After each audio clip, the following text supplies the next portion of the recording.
अब सरकार से ये अपील करना चाहते हैं कि हमारे 9 महीने का अनुदान देते हैं तो अपने घर में अपने ये सोचे कि बाजरी और गेहूं का खर्चा तो मतलब नाम मात्र है, उसके अलावा खर्चा बहुत लगता है।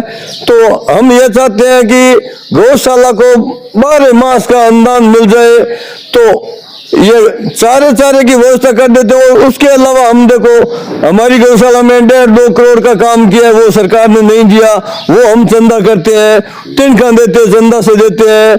हमारी गाड़ी है जो एक्सीडेंट पशुओं को नागौर छोड़ के आती है, वहां से लाती है, तो उसका 50,000 रुपये हर महीने मंथली 50,000 लगभग खर्चा होता है।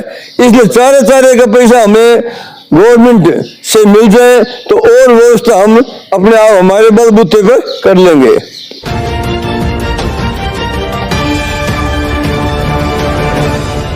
नमस्कार मित्रों, MW न्यूज़ मुखर वक्ता में आपका स्वागत है।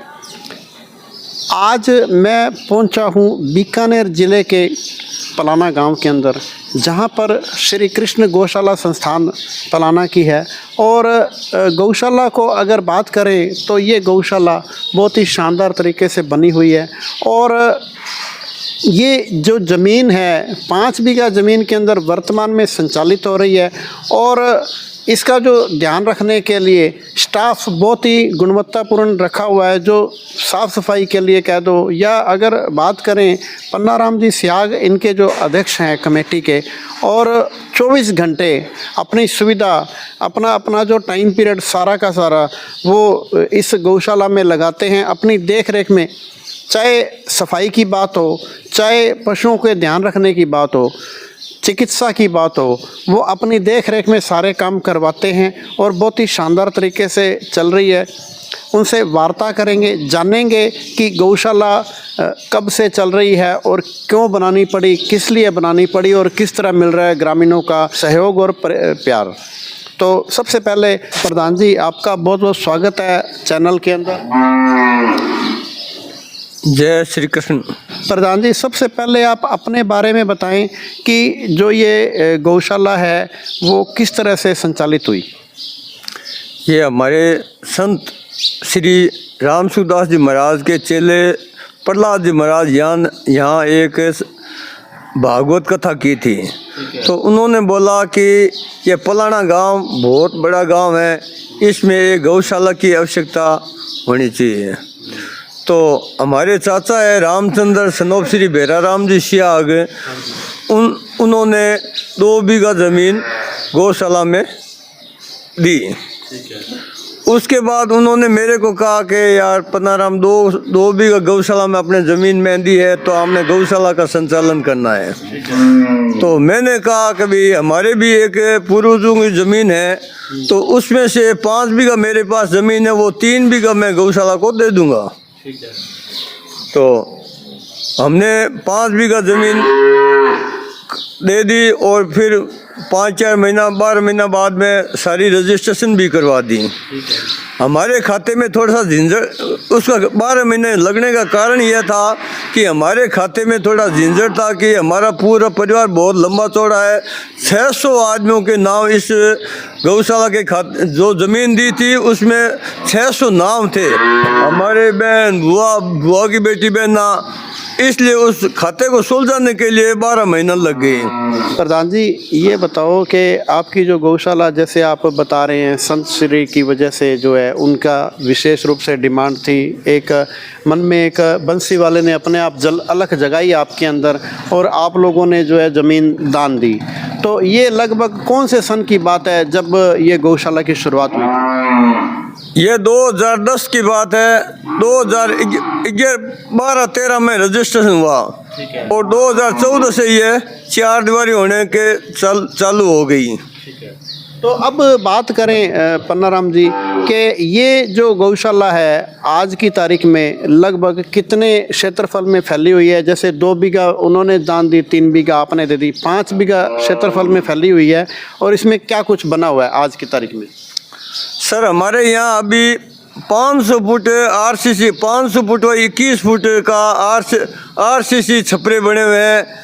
कम से कम 1000-1200 फुट टेंट शेड है और गौशाला में ट्यूबवेल आबादी का बनाया हुआ है और पानी का वाटर बक्स से वो भी बना दिया, और पानी का जिससे गायों की खेलियों में सप्लाई हो रही है, कोई पानी की समस्या नहीं है, अच्छा चल रहा है।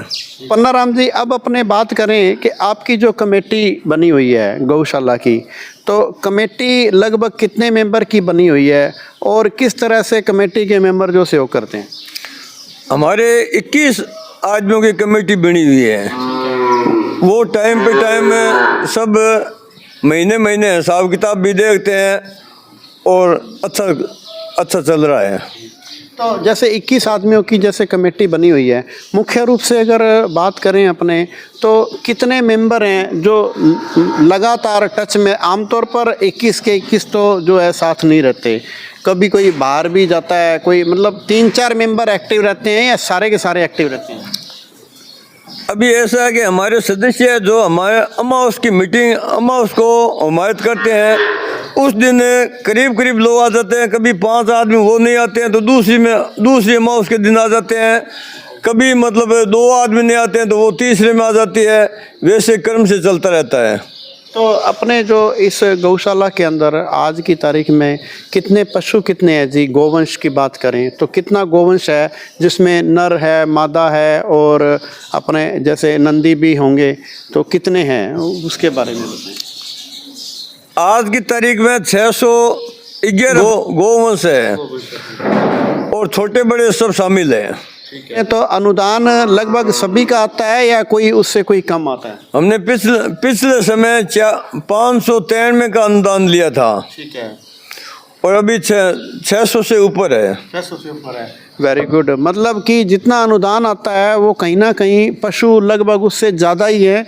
और अब बात करें कि आमतौर पर जैसे कई बार कोई सड़क पर कोई एक्सीडेंट हो जाता है, कोई पशु घायल हो जाता है, वो किस तरह से आपको ग्रामीण है, आपके जो इधर उधर आसपास के जो गांव के लोग हैं, वो कभी ऐसे देखे जाते हैं? अगर देखे जाते हैं या उठा के लाना पड़ता है तो वो किस तरह से मैनेज करते हैं आप? एक एम्बुलेंस है तो यहाँ उधर बीकानेर तक, उन देश तक, उन अम्बासर, उन बासी, बरसिंह सर, लालमदेव सर, भोजू सर, जहाँ कहीं भी गाय टूट जाती है, गाय का शरीर बाहर आ जाता है, कोई थक कर के बैठ जाती है, वो लोग हमें फ़ोन करते हैं और हमारे अपनी गौशाला की गाड़ी जाकर ले आती है। वाह जी वाह, ये तो बहुत ही बढ़िया बात है कि मतलब कि गोवंश को उठाने की सुविधा भी आपने एम्बुलेंस के माध्यम से कर रखी है। कैसी सुविधा है? आपके जैसे घायल गोवंश आपके पास में आ जाता है तो उसको संभालने की व्यवस्था किस तरह से है और कितनी सुविधा है कि अपने सारा का सारा इलाज यहीं कर देते हैं या अपने को बाहर भी भेजना पड़ता है? हमारे यहाँ जो थकी हुई गाय आती है उनके लिए तो एक मशीन बनी हुई है, उस मशीन से उठाते हैं, क्योंकि आदमी तो खड़ा करने के बाद वो जल्दी थक जाते हैं, इसलिए मशीन बनी हुई है, मशीन पे उसको चलाते हैं, फिर अपने आप चलने लगती है। जो टूटी फूटी गायें होती है, गोवंश है, उनका नीचे के पैर टूटे हुए, उसका तो इलाज यहीं होता है, हमारे यहाँ डॉक्टर रखे हुए हैं। ठीक है। और जो कमर से, पीठ से जो टूट जाती है, जो रेल से एक्सीडेंट हुई हो, ट्रकों से एक्सीडेंट हुई हो, उसको हमें नागौर बोस के पास, गौशाला में कृष्ण गौशाला बोस के पास भेजते हैं और वहाँ जो तैयार हुई गाय को वापस, एक गाय ले जाते हैं, एक वापस ले आते हैं। तो प्रधान जी, अब जैसे आपने काफ़ी कुछ बताया भी, जैसे गौशाला किस तरह से चल रही है, कितने एरिया में फैली हुई है, और भी साथी अपने साथ में जैसे मौजूद हैं, उनसे भी वार्ता करूंगा। तो हाँ जी सर, शुभ नाम बताएं सर। मेरा नाम रामलाल है। तो रामलाल जी, सबसे पहले तो आपका बहुत बहुत स्वागत है। आपका भी स्वागत है सर। तो रामलाल जी, आप अपने बारे में बताएं, आप क्या संभालते हैं गौशाला के अंदर, क्या करते हैं? हम कोई थोड़े बाहर जाते हैं, कोई उन्होंने चंदा करके ले आ जाते हैं, थोड़ा बहुत उधर भी देख लेते हैं, इतने काम करते हैं हम तो। कितने सालों से आप सेवाएं दे रहे हैं जी? मेरे को हो गया कम से कम 6 साल। 6 साल। तो 6 साल। किस तरह से बात करें अब जैसे योगदान की, तो योगदान देने के मामले में आप गांव के लोगों से भी योगदान किस तरह मिलता है और कितने गांवों से जुड़ा हुआ है अपना गौशाला? मेरे 10-12 गांव से जुड़ा हुआ है। ठीक है। बीकानेर से हम लाते हैं, गांव से ही लाते हैं।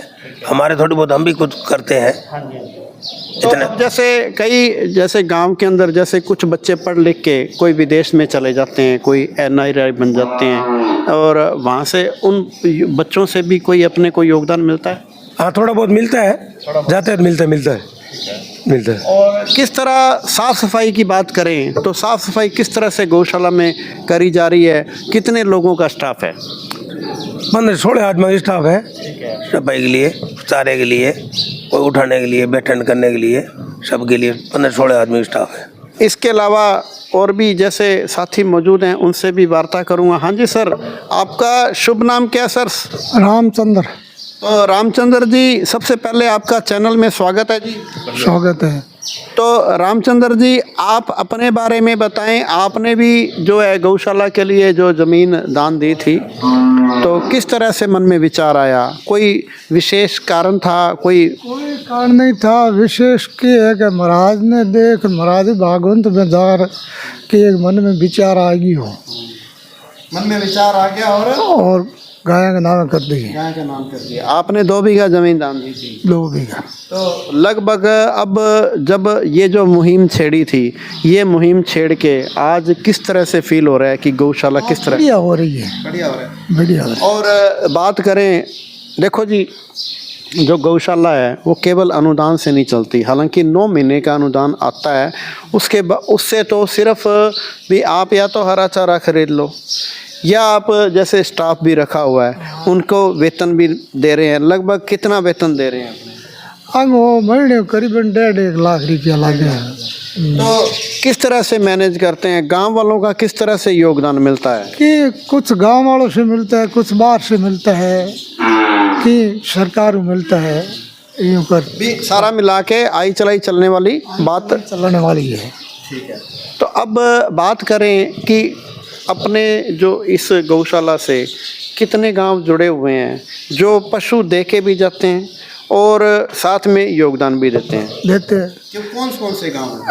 आसे पासे सारे गांव 10-12 गांव। भरसिंहसर है, लालमदेसर है, वासी है, भोलासर है, अक्कासर है, स्वरूपदेसर है, कोलासर है, मेघासर है, स्वरूपदेसर है, उने सुजासर, गीगासर, केसरदेसर, फलानो, मतलब लगभग दर्जन भर गांव जो हैं वो साथ में जुड़े हुए हैं गौशाला में, साथ में जुड़े हुए हैं।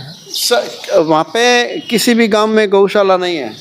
गौशाला तो है, वो छोटी है उसमें। हाँ। लेकिन अपने को पलाना में जो है वो योगदान देते हैं। योगदान देते हैं, वो गायों भी यहाँ बेचते हैं, टूटी फूटी गाय हुए वो यहाँ भी बेचते हैं। हाँ, क्योंकि वहाँ छोटी है गौशाला, वहाँ डॉक्टर में व्यवस्था नहीं है, इसलिए। अगर गांव के अंदर अपनी जो गौशाला है, इस गौशाला के अंदर अगर पशु रखने की बात आती है, आज अपनी इसमें जैसे प्रधान जी ने बताया कि लगभग 600 गाय है। अपनी गौशाला की कैपेसिटी लगभग कितनी गाय रखने की है?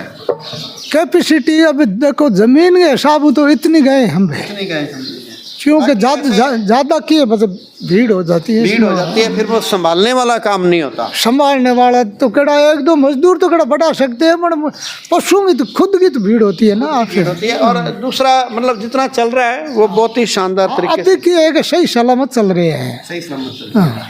तो अब जैसे देखो जी, बात करें आज अपनी जो पलाना गांव है, इसकी क्षेत्रफल भी बड़ा है और वोटर भी बड़े हैं, मतलब 7-8 हज़ार वोटर हैं अपने गांव के अंदर। तो बात करें अपने यूथ की, आजकल का जो यूथ है वो कहीं ना कहीं गलत दिशा की ओर जा रहा है, असामाजिक तत्वों से जुड़ रहा है, या सबसे बड़ा ये जो मोबाइलों ने बिगाड़ दिया यूथ को। तो अपने क्षेत्र का जो यूथ है, सबसे बड़ी बात है कि नशे की गिरफ्त में नहीं होना चाहिए यूथ। अपने क्षेत्र का यूथ किस तरह है? जब धार्मिक आयोजन अपने जैसे किया जाता है गांव के अंदर या गौशाला के अंदर, किस तरह से भाग लेता है युवा? गांव वाला देखो कि बुजुर्ग आदमी लेते ही है, बाकी का अभी का मोबाइल वाला तो है तो किए कम ही लेते हैं भाग। ये तो आपके हिसाब का ही भाग लेते हैं, जब जब सेवा करने के मामले में आगे रहते हैं हमेशा आगे रही है। और बात करेंगे इसके अलावा, जैसे एक यूथ अपने बीच में भी मौजूद है जो गौशाला को संभालने में अपनी भूमिका, बहुत ही महत्वपूर्ण भूमिका निभा रहे हैं। तो हाँ जी सर, मुनीम जी हैं आप। नमस्कार, आपका बहुत बहुत धन्यवाद सर। आप हमारी श्री कृष्ण गौशाला संस्थान पलाना में पधारे, आपका हार्दिक अभिनंदन है। तो आपका शुभ नाम क्या है सर? मेरा नाम मनीष पारेसर है सर। तो मनीष जी, आप क्या देखते हैं यहाँ? मैं यहाँ गौ सेवा, गायों के बाड़े बाड़े की साफ सफाई और काम देखता हूँ। यहाँ कितने जनों का स्टाफ वर्तमान में काम कर रहा है? 15 जनों का स्टाफ है सर। तो 15 जनों को लगभग वेतन क्या हिसाब से दे रहे हैं आप, क्योंकि सारा हिसाब किताब आप देखते हैं? 10,000 से दे रहे हैं। 10,000 पर मेंबर? हाँ, पर मंथ का। सभी के बराबर हैं? बराबर है सर, सबके सभी से बराबर काम लेते हो या किसी कम? बराबर सब, सबको समान रखते हैं, तो बराबर काम। आज अगर बात करें, जैसे आप कितने टाइम से आप गौशाला में सेवाएं दे रहे हैं? मैं 2-2.5 साल से हूँ सर। 2-2.5 साल से। आपको खुद को वेतन ठीक मिल रहा है? संतुष्ट? टाइम और टाइम मिलता है सर।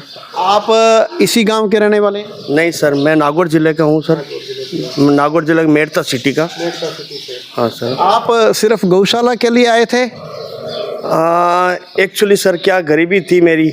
मैं कोरोना काल में परिस्थिति ख़राब हो गई घर की, और माताराम एक्सपायर हो गई। तब मेरे पास कुछ है नहीं था। तब मैंने कहा, एक मेरा फ्रेंड था यहाँ, उसने कहा तू देख ले काम, तुझे पसंद आ जाए, सेवा की सेवा हो जाएगी, तेरी पढ़ाई भी चल रही है, क्या पता भगवान तेरा हेला सुन ले। तो इस हिसाब से मैं गौ सेवा में आ गया, और गौ सेवा भी कर रहा हूँ, अपनी पढ़ाई भी कर रहा हूँ।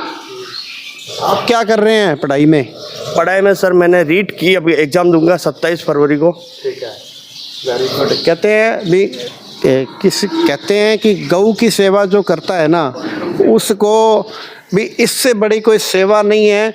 और इसकी सेवा करने वाला जो व्यक्ति, जो बच्चा इसकी सेवा करता है ना, तो उसको सफलता मिलती है। गायों की सेवा करना सबसे बड़ा धर्म है। कहते हैं स्वर्ग की प्राप्ति का रास्ता गौशाला के सेवा करके निकलता है। तो अब मैं वापस प्रधान जी आपके पास में आऊँगा। तो पन्नाराम जी, आप ये बताओ कि आपका जब आपने गौशाला के अंदर गौ कथा का आयोजन किया है, तो उसका विशेष रूप से क्या बेनिफिट मिला और किस तरह युवाओं ने साथ दिया? हमारे यहाँ गौ कथा दो 3 बार के, एक गौ कथा की थी, 2 बार भागवत की थी। तो उसमें करीबन 2-2.5 लाख रुपए खर्चा लगने के बाद गौशाला में बचे। मतलब 2-2.5 लाख बच गए। उसके बाद में भी बहुत ही शानदार बात है। आमतौर पर गौशालाओं में गौ कथा हो, चाहे भागवत कथा हो, धार्मिक आयोजन जो भी किया जाता है वो इसी कारण से किया जाता है क्योंकि गौशाला को रिक्वायरमेंट है, इसी वजह से कथा का आयोजन किया जाता है। अब बात करें कि जैसे कई गौशालाओं के अंदर मैंने देखा है, जैसे कोई गौरथ चलते हैं गांव के अंदर, कोई पशुओं के चारे के लिए अपने यहाँ परमानेंट गौ का उसके लिए रथ चलते हैं या नहीं चलते हैं? हमारे गांव में और 2-3 गांव में हमारा एक पिकअप गाड़ी रथ चल रहा है।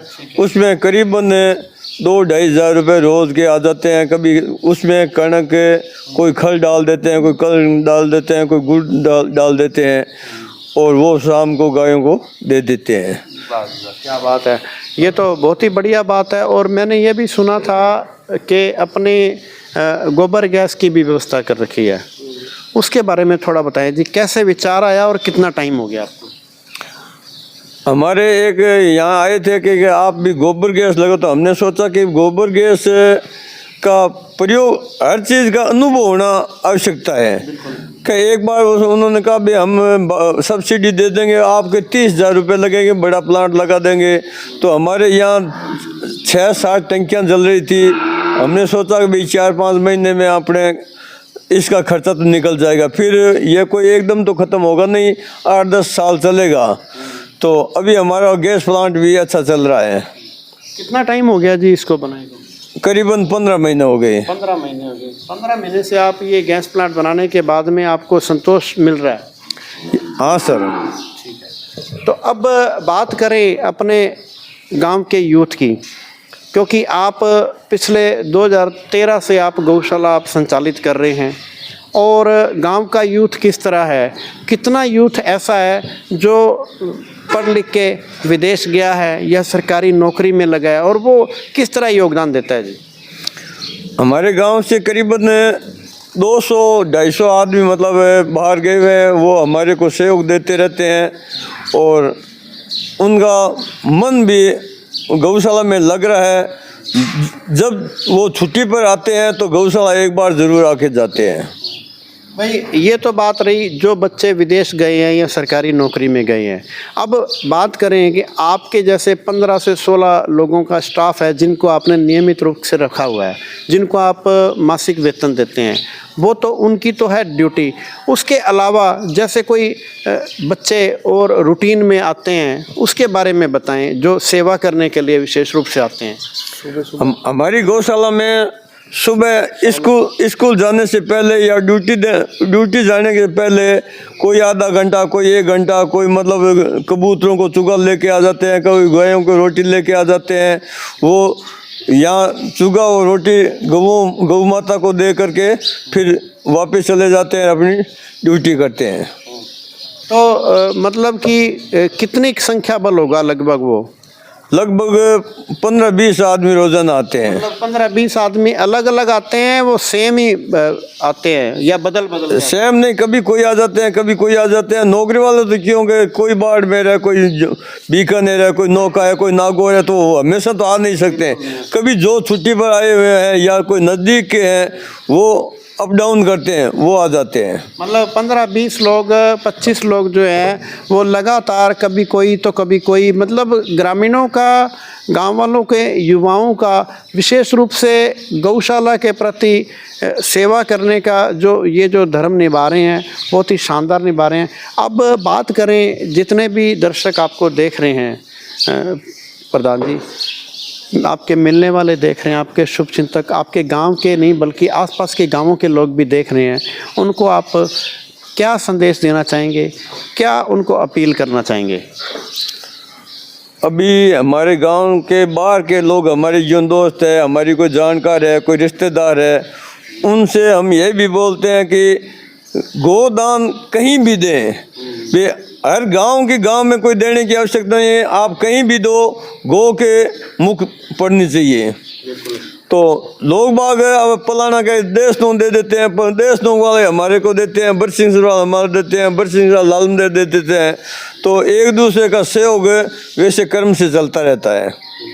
और जो हमारे गौशाला में जो बच्चे आते थे तो उनके घर में बहुत शांति मिली, नौकरी में भी भगवान ने सहयोग दिया, आर्थिक स्थिति भी सुधरी और नशे पत्ते में भी छुटकारा में उसको मतलब मन लग गया। तो नशा पत्ता भी छोड़ने के लिए वो लोग तैयार हो गए। अब उसके अलावा सरकार से क्या अपील करना चाहिए? अब सरकार से ये अपील करना चाहते हैं कि हमारे 9 महीने का अनुदान देते हैं, तो अपने घर में अपने ये सोचें कि बाजरी और गेहूं का खर्चा तो मतलब नाम मात्र है, उसके अलावा खर्चा बहुत लगता है। तो हम ये चाहते हैं कि गौशाला को 12 मास का अनुदान मिल जाए, तो ये चारे की व्यवस्था कर देते हैं। और उसके अलावा हम देखो हमारी गौशाला में 1.5-2 करोड़ का काम किया है, वो सरकार ने नहीं दिया, वो हम चंदा करते हैं, तिनखा देते हैं, चंदा से देते हैं। हमारी गाड़ी है जो एक्सीडेंट पशुओं को नागौर छोड़ के आती है, वहाँ से लाती है, तो उसका 50,000 रुपये हर महीने का, मंथली 50,000 लगभग खर्चा होता है। इसलिए चारे का पैसा हमें गवर्नमेंट से मिल जाए तो और व्यवस्था हम अपने आप हमारे बलबूते पर कर लेंगे। अब सबसे बड़ी प्रधान जी पूछना चाहूँगा, आप जैसे गौओं की सेवा कर रहे हो, आप 24 घंटे गौशाला में विराजमान रहते हैं, केयर संभाल करते हैं, आप विशेष रूप से जो जितने भी गौपालक हैं, ग्रामीण हैं, उनको क्या कहना चाहेंगे? अभी मेरी हार्दिक इच्छा यह है कि हमारे गांव के आसपास जहाँ कहीं भी जो गौ माता भूखी तिसी फिर रही है, उसको गौशाला में हम लेना चाहते हैं। और गांव वाले बाहर के लोगों को ये निवेदन है कि कुछ न कुछ मतलब गौ माता के साथ सहयोग दो, तो गौ माता को हम यहाँ मतलब भोजन पानी की व्यवस्था पूरी कर सकेंगे। और जहाँ रोड पर एक्सीडेंट नहीं होगी, हमारे को जब तक दूध देती है गाय तब तक तो हम घर पे रखते हैं, फिर उसको बाहर निकाल देते हैं। बाहर निकालने से पहले हमें सूचना करो कि आप हमारे गौ माता को गौशाला में ले, तो हम आपको बोल देंगे भी आप पहुंचा दो। जो आने की स्थिति में नहीं है तो गाड़ी भी भेज देंगे। और आप भी थोड़ा बहुत बराबर सहयोग करते रहो, क्योंकि गवर्नमेंट तो हमें सारे का पैसे देती है और भी पैसे बहुत ज़्यादा लगते हैं। जो गायों के छपरे हैं, गायों के ठान है, गायों को चाटा है, गायों को दवाई औषधि दिलाते हैं, जो टूट फूट हो जाती है वो गाय को नागौर छोड़ के आते हैं, वहाँ से तैयार हुई गाय को वापस लाते हैं। तो चारे के अपने घर में जो धान का खर्चा है उसके अलावा जितना घर में लगता है ना उतना ही गौशाला में लगता है। तो हमारी अपनी गौशाला में कम से कम 2 करोड़ का कंस्ट्रक्शन हुआ है, तो वो कहाँ से हुआ? तो वो आपके सहयोग से ही हुआ है। तो रामलाल जी, आप क्या अपील करना चाहेंगे? मैं तो कहा सर, सेवा बढ़िया हो जाए, बढ़िया है। कोई चंदो आ जाए, सेवा बढ़िया हो, गायों की सेवा हो जाए, मजदूरों की देखभाल हो जाए, कचरे की साफ सफाई की, बढ़िया काम है ये तो जान। हाँ जी सर, आप क्या अपील करना चाहेंगे जी? सब भाइयों को अपील है कि एक गाय सड़क पर एक ही नहीं रहनी चाहिए, गौशाला में भेजो और इंच के अनुसार पर्ची कटाओ, नहीं तो फ्री कर लो। इंच है। इसके अलावा जैसे और भी गौ पालक गौ सेवक के रूप में जो अपनी सेवाएं दे रहे हैं उनसे भी वार्ता करेंगे। हाँ जी सर, आपका शुभ नाम सर? प्रभुराम सियाग। तो प्रभुराम जी, आप किस तरह से सेवाएं देते हैं गौशाला के अंदर पलाना में? गाय की इच्छा होती है और जब इनका हुक्म होता है तो हम यहाँ गौशाला में आके इनका दर्शन कर लेते हैं। गाय से बड़ा कोई धर्म नहीं अपने हिंदू धर्म में। जिसकी गाय है खुद की, उसको कभी घर से बाहर नहीं निकालना चाहिए, हो सके उसकी सेवा करनी चाहिए। अगर देख ले कि भाई इसकी स्थिति भी नहीं है खुद की भी सेवा करने की, तो उसको गौशाला में लाके छोड़ दो। यहाँ गौशाला में कोई ज़बरदस्ती चार्ज नहीं है। इच्छा से जो रसीद कटाए तो कटवा लो, ना कटाए तो गौशाला में छोड़ के खुले में मत छोड़ो। जहाँ तक मेरा अनुभव, रोड पे उनको मत छोड़ो। रोड पे छोड़ेंगे तो हादसा ही होगा। ठीक है, बारिश का टाइम है, उस टाइम छोड़ो खुले में चरने दो, कोई दिक्कत नहीं है। तो आप सियाग साहब, आप गौशाला के अंदर कितनी बार आते हैं सेवा करने के लिए और उनको जैसे कोई खिलाने के लिए? मैंने सुना है कि आप प्रत्येक 11 पर आते हैं। नहीं, मैं महीने को 1 या 2 बार आता हूँ। सेवा करने वाले तो यहाँ गौ सेवक गिवाल राख रखे वो कर रहे। और ये अध्यक्ष साहब है, रामलाल जी है, और इधर ये रामचंद्र जी है, ये सारा देख रेख करते हैं यहाँ। हाँ, सेवा यही करते हैं हम तो। यहाँ आके बस चक्कर काट के यहाँ का वातावरण दे के इनका आशीर्वाद लेके माल कमाने के लिए भाग जाते हैं, लेकिन सेवादार यही है। हम सेवादारों की श्रेणी में नहीं आते सर। बहुत बढ़िया। तो क्या कहना चाहेंगे आप? और जैसे आपने बहुत बड़ा संदेश दिया है कि मतलब गाय को सड़क पर ना छोड़ के गौशाला में छोड़ें, वो अनिवार्य है। उससे गाय की सेवा भी होती है और गाय को नुकसान नहीं होगा। भाई, जो आदमी अपने खुद की भी पूरी भरपाई नहीं कर सकता तो वो तो जो गाय दूध नहीं देगी उसका कैसे करेगा? तो उससे यही अनुरोध है कि उस गाय को गौशाला में छोड़ दो। यहाँ कोई चार्ज नहीं लगेगा, कोई मना नहीं करे, कोई नीचा नहीं। खुले में छोड़ने से अच्छा है कि यहाँ छोड़ दो। इसके अलावा मनीष जी, आप क्या अपील करना चाहेंगे? आपको भी लगभग 2.5 साल 3 साल से लगातार आप इस गौशाला में अपनी सेवाएं दे रहे हो। क्या अपील करना चाहेंगे जितने भी दर्शक आपको देख रहे हैं? मैं राजस्थान सरकार से आह्वान करना चाहता हूँ, विनती करना चाहता हूँ कि गाय हमारी माता है। इसको जैसे महाराष्ट्र सरकार ने राजमाता का दर्जा दिया, वैसे ही राजमाता का जल्दी से जल्दी दर्जा दिया जाए। क्यों? गाय हमें दूध नहीं पिलाती है, हमारा पालन पोषण करती है जन्म से लेकर मृत्यु तक, और इसमें 33 करोड़ देवी देवता निवास करते हैं। मैं अनुरोध करना चाहता हूँ राजस्थान सरकार से, सभी नेताओं से, कि आप राज्य माता का दर्जा दिलाने की कृपा करें। जय गोविंद, जय गोपाल।